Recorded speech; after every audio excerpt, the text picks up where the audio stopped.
So in the last lecture we've added this color field, and whenever we change it, it will refresh the whole iframe and the color will be reflected on our styles. But let's now do an improvement to this so that this color will be changed immediately without refreshing the iframe. So let's go to customize.php and let's choose transport here and set it to post message.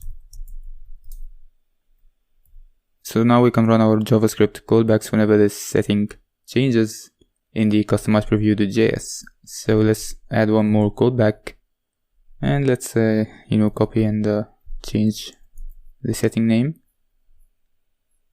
which is the accent color. So now whenever this color changes, we will have the new value in the to variable. But what can we do with it? So remember when I told you in the source here that the inline style will have an ID. So what we can do is we can use this ID here to change the inline styling whenever the value changes. So let's use jQuery to select this style tag, and it's an ID, and using .html we can change the styles inside of it. So let's now set it to an empty string just to check if it's working. And let's go back now to the customizer. So now what we expect is whenever we change the color, these styles will be removed and the original color will be restored. So let's try this now. And let's inspect the iframe now. And inside the iframe, let's open the head tag. And somewhere we'll have our, here it is, the inline CSS. And now it's empty because we removed all the styles inside of it. So what we can do is we can replicate what we've done in the PHP, but this time using JavaScript. So let's copy this string, and inside the customize preview, we now need to append this string, but this time using the new color. So let's do this, but of course we'll have to change some stuff in this string.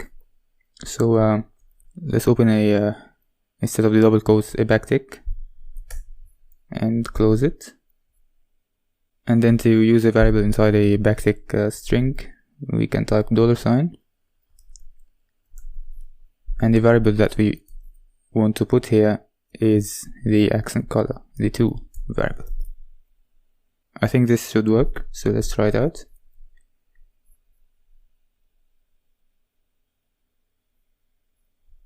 So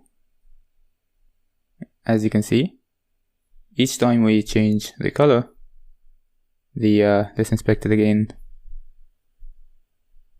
and let's open the inline, and as you can see, the content inside the this div will change to our new color using the CSS, using JavaScript.